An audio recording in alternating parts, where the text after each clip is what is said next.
මොකද්ද විපක්ෂයේ සේරම එකතු වෙලා මේ පළාත් පාලනේ දිනා ගන්නද යන්නේ දැන්? අපි සාකච්ඡාවක් කරනවා. අපි සමාන තැන්වල තනියෙන් තරය කිරීමේ ප්‍රවණතාවයක් තියෙනවා.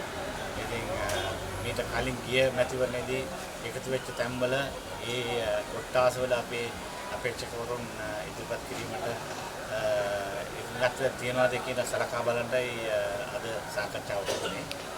බොහෝ විට අපි උතුරු නැගෙනහිර පළාත්වල තනියෙන් තරය කරන්න උත්සාහ කරනවා.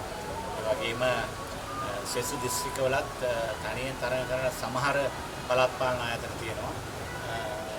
පළාත් පාලන ආයක කීපයක අපි එකතු වී තරය කරන්නටත් යෝජනා වෙලා තිබෙනවා. දැන් පහුගිය මැතිවරණයේ මුස්ලිම් ප්‍රජාව බහුතරයක් කෙලිම මාලිමාව කරේ විශ්වාසය තිබුණා. ඒ විශ්වාසය ඔබතුමාලට හරව ගන්න පුළුවන් වෙයිද? මේ ගිය මැතිවරණයේ තිබුණේ වෙන වාතාවරණයක්. දැන් ඉතින් ආණ්ඩුව මාස 4ක් ඉඳලා මුස්ලිම් ජනතාව අතර විශාල කනස්සල්ලක් තියෙන බවට පෙනී යනවා. අපි බලමු මැතිවරණයේදී කවුද දෙනන්නේ කියන එක බලන්න පුළුවන්. ඔබ ඊයේ දැක්කද රනිල් වික්‍රමසිංහ මහත්තයාගේ අල් ජසීරා ඉන්ටර්විව් එක? මොකද හිතන්නේ?